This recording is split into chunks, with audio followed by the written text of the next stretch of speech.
Recording 43. You will hear a telephone conversation between the organizer of a short story competition and someone who wishes to take part in the competition. First, you have some time to look at questions 1 to 6.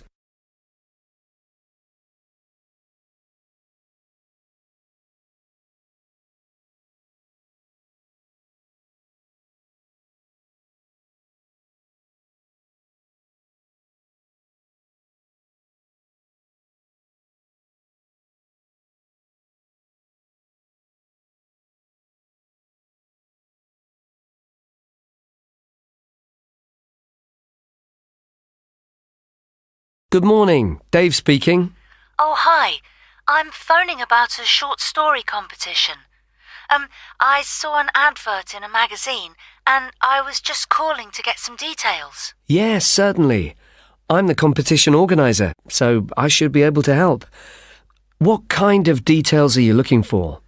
Well, does it cost anything to enter? Yes, there's an entry fee of £5. Okay, that should be fine. It's a short story competition, so how many words is that? Well, we want to give people a reasonable amount of freedom, but the guidelines are around 3,000 words. Oh, that sounds quite a lot. Well, it's not as much as it used to be. We did have a limit of 5,000 words, but some people thought that was too many. So this year we've reduced it. Right. And does the story need to be about anything in particular? No, you can write about any topic you like.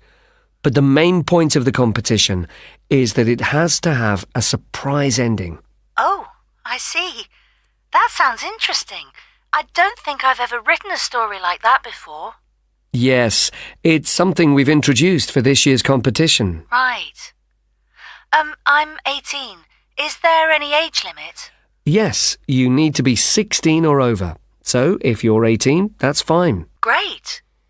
So you have the competition once a year, is that right? Yes, we start advertising in January, and the competition takes up a lot of the year.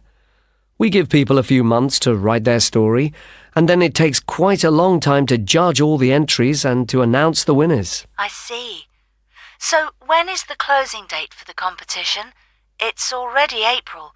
I hope I'm not too late. No, you've still got plenty of time. You need to submit your entry by the 1st of August. After then, it will be too late. Although you can always enter next year's competition. Okay, good. So how do I enter? Well, we have a website, and the best way to enter is to complete the entry form online. We also have more details of the competition on the site. Shall I give you the web address? Yes, please. Okay, it's www.comp4ss.com, and that's the number 4, not the word 4. Okay, thanks. I've got that. So I can complete the entry form online, but how do I send the story? Do I print it out and send it to you? Well, you may want to print the story out so you can review it, but don't post it to us. When you've finished your story, you will need to email it to us. The email address is on the website I gave you. Okay, that's fine. Before you hear the rest of the conversation, you will have some time to look at the questions 7 to 10.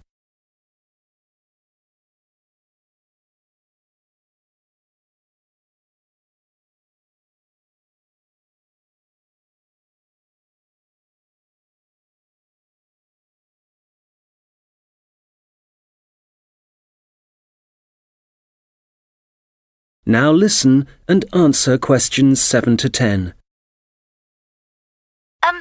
Can you tell me a bit about how the competition is judged and what the prizes are?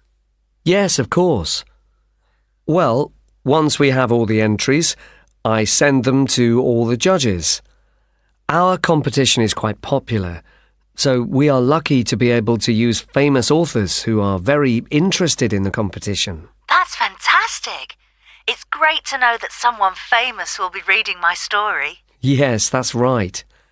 It takes them quite a while to read through the entries, but eventually they decide on the top 5 stories. I see. And what happens then? Well, they will be published online so everyone can read them. They will not be in any order at this point. They will just be the 5 stories that the judges think are the best. And do all the top 5 stories get prizes? No, it's just the top story and the runner-up. So how is the top story decided? Well, once the top 5 stories are available, it will be the public who will vote for their favourite story. Right, I see. So I need to get all my friends to vote for me then? Yes, that's a good idea. And what is the prize? Well, the runner-up gets a prize of £300. But the winner gets a trip to Spain to attend a workshop for writers. Wow, that's brilliant! I'd better get writing straight away. Yes. Good luck. Thanks. That is the end of section 1. You now have half a minute to check your answers.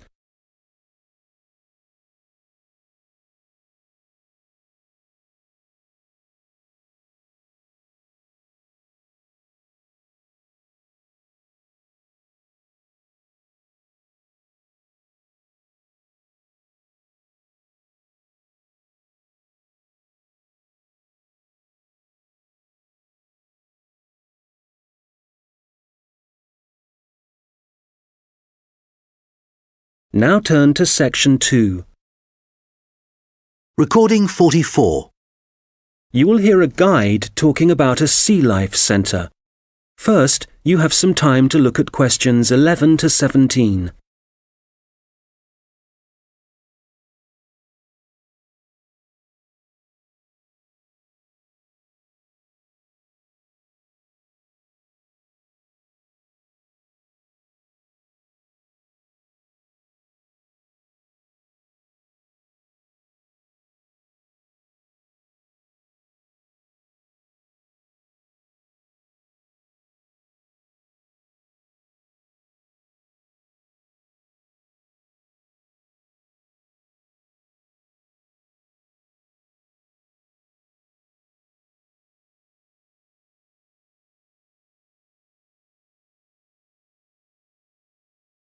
Okay, so hi everybody and welcome to the Sea Life Centre.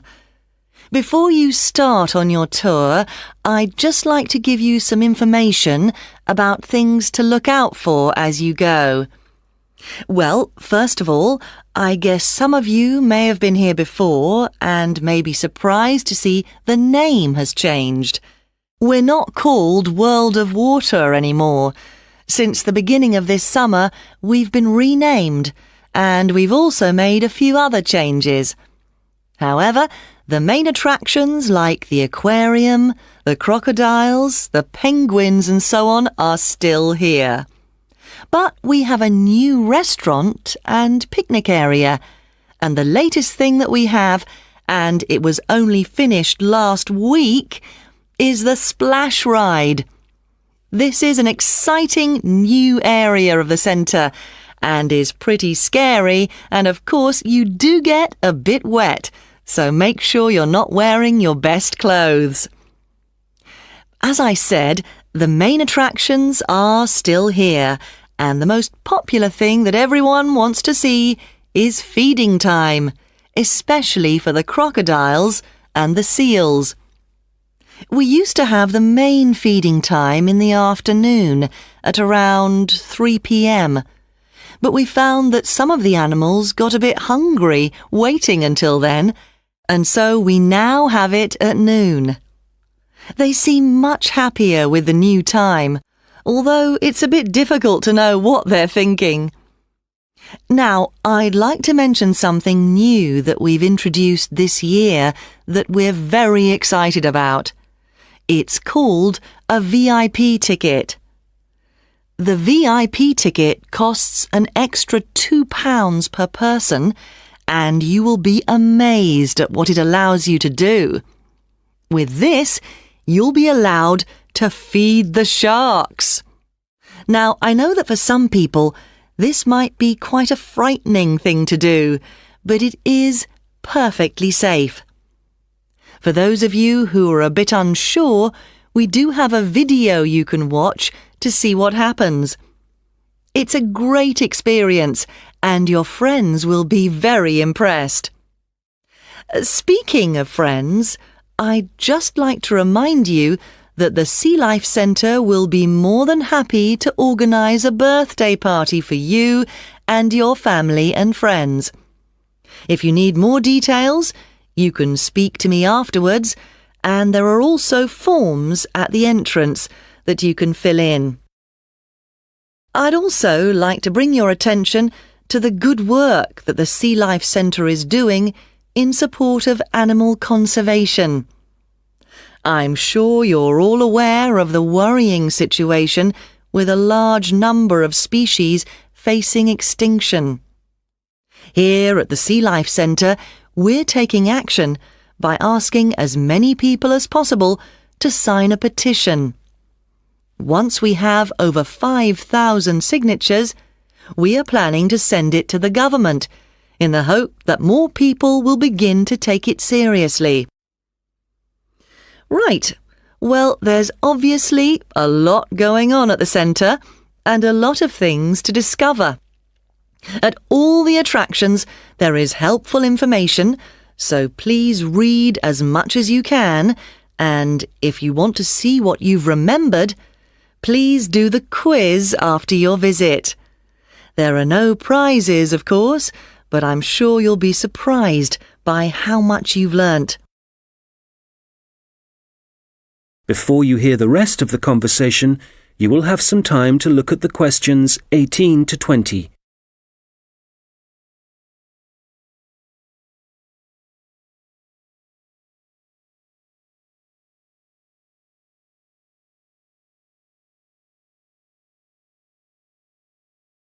Now listen and answer questions 18 to 20. So, before I leave you all to start your tour, I've just got a few tips. There are a large number of attractions, and you may not have time to see them all. Of course, there are the old favourites like the aquarium and the crocodile cave, but if you don't have time to see everything, make sure you visit Turtle Town, which is beyond the aquarium and the seal centre. This is very special and has a large number of endangered species, and as it's at the far corner of the Sea Life Centre, it often gets overlooked. I also have to apologise for the Penguin Park. This has needed some urgent work to be done, and so will not be open for the next week. We're very sorry about this, but I'm sure you'll find the Seal Centre, which is directly opposite it, will keep you entertained just as much, if not more. We're also very busy today, as you may have noticed on your way in. Everyone starts here at the aquarium, but as it's so big, there's no waiting to get in. But today, we're expecting a lot of people to want to see the crocodile cave, as a couple of eggs have hatched out. So expect delays there and, if you like, move on to the Seal Centre first and then go back when things are quieter towards the end of the day. So, I'll leave you now, but if you have any questions, I won't be far away, and have a great time at the Sea Life Centre. That is the end of section 2. You now have half a minute to check your answers.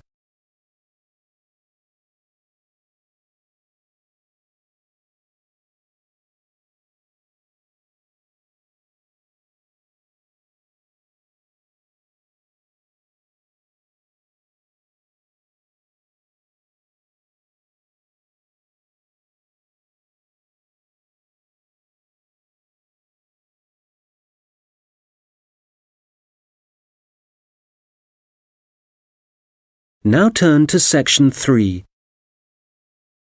Recording 45. You will hear two students talking about their university studies. First, you have some time to look at questions 21 to 26.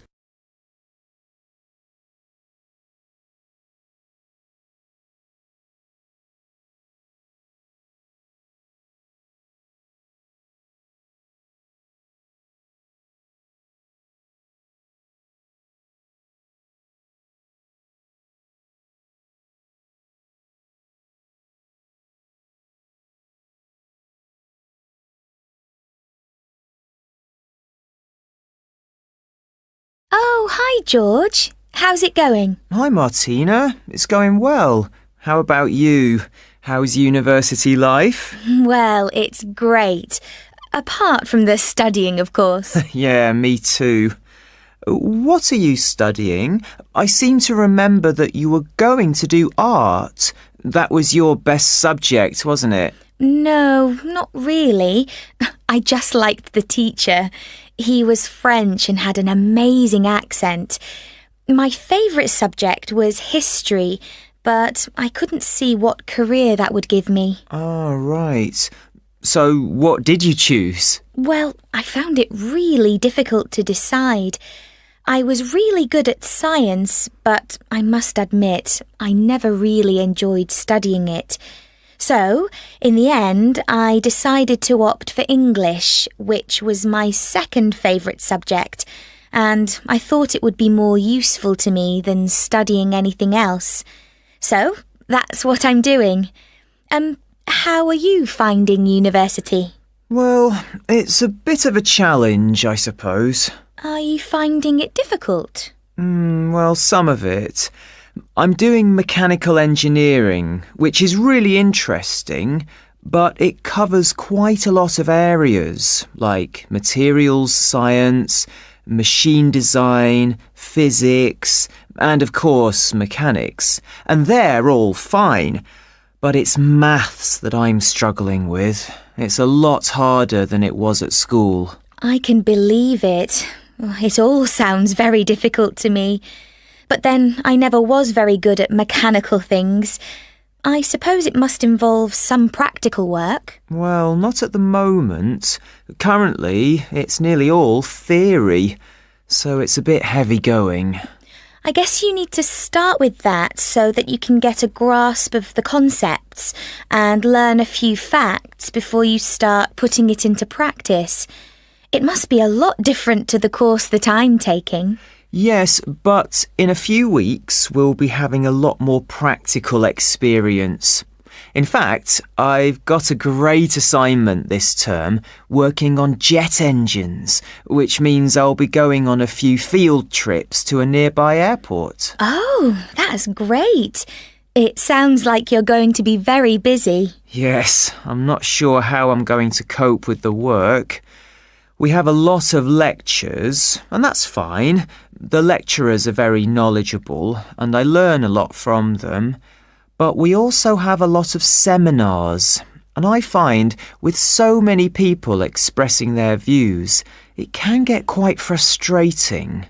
It would be better if we didn't have so many of those. Yes, it's the same for me.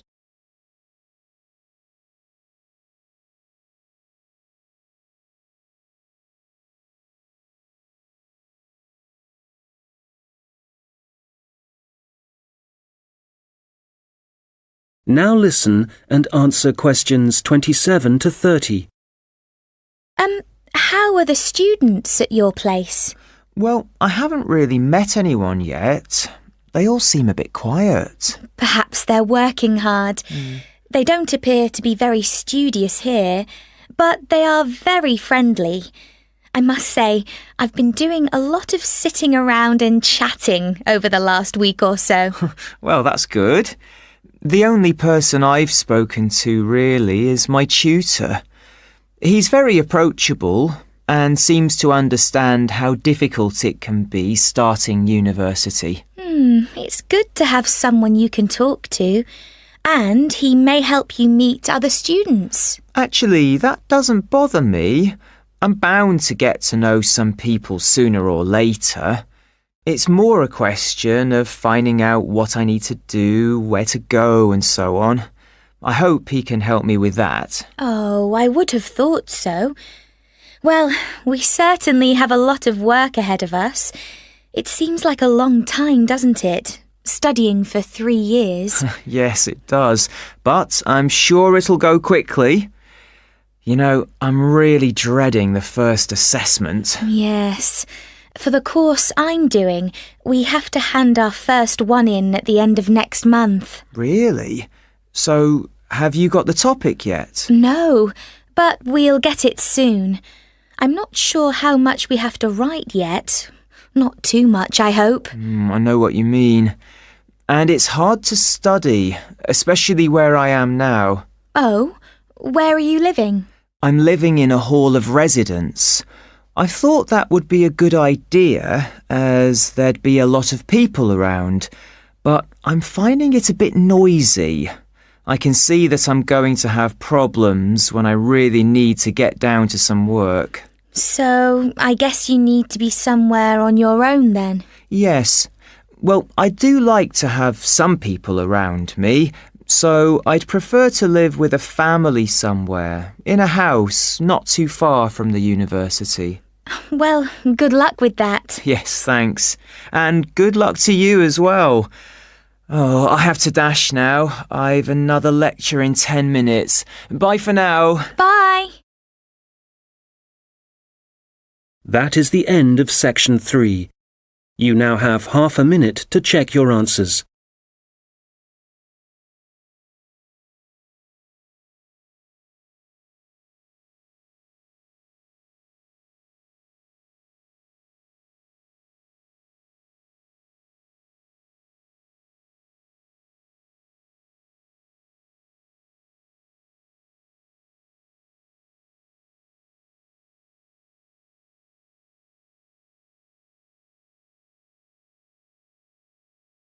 Now turn to section 4. Recording 46. You will hear someone talking about creating a presentation. First, you have some time to look at questions 31 to 40.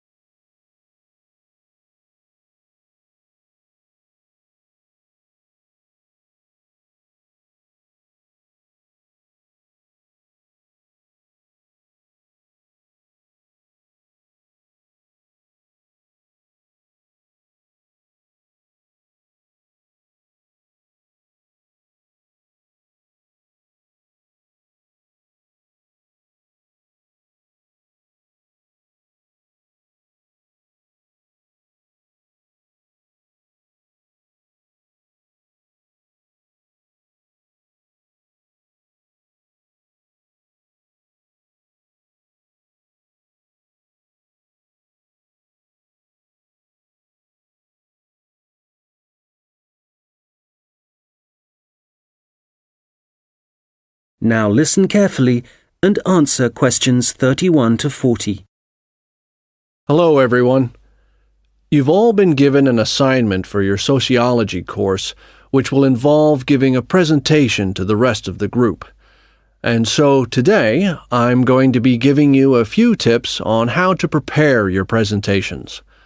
This should help you with your current assignment, but a lot of the principles I'll be putting across will be general principles which will, of course, help you with all your future presentations. So, first of all, the most important thing to consider is your audience, and in this instance, your audience are the other students in your group. There are 3 points to bear in mind. Firstly, you need to ask yourself what they need to know. Secondly, it's useful to consider whether they'll be supportive or not.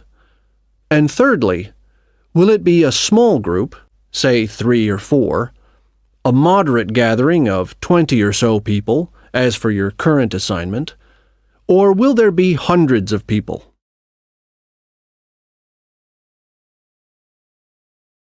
Having said all that, what I'm about to tell you will apply equally to any audience.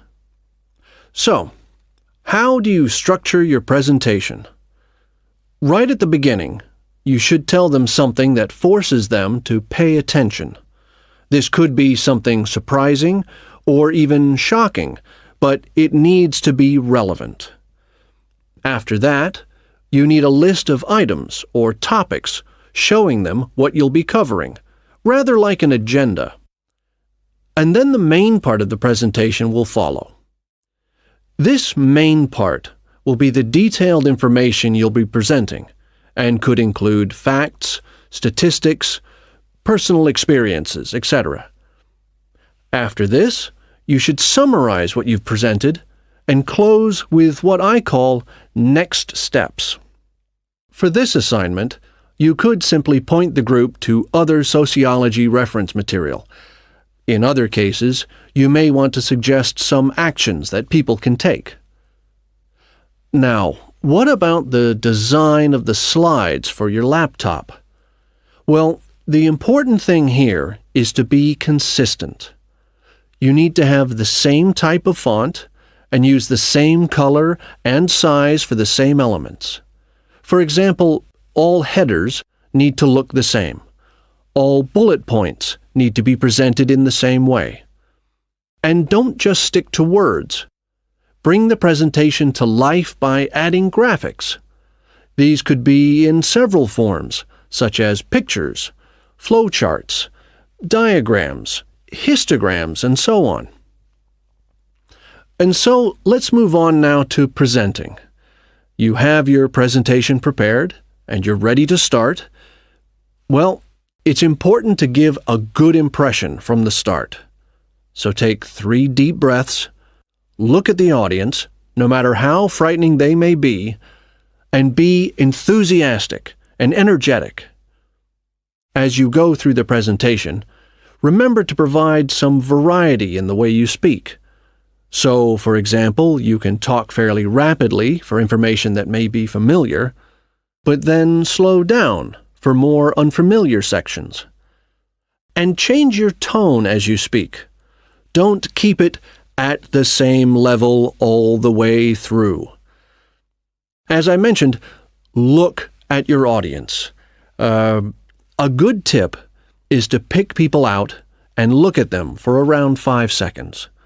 Not looking at the audience gives the impression that you're either not interested in them or terrified of them. Looking too long at one particular person may make them feel rather uncomfortable.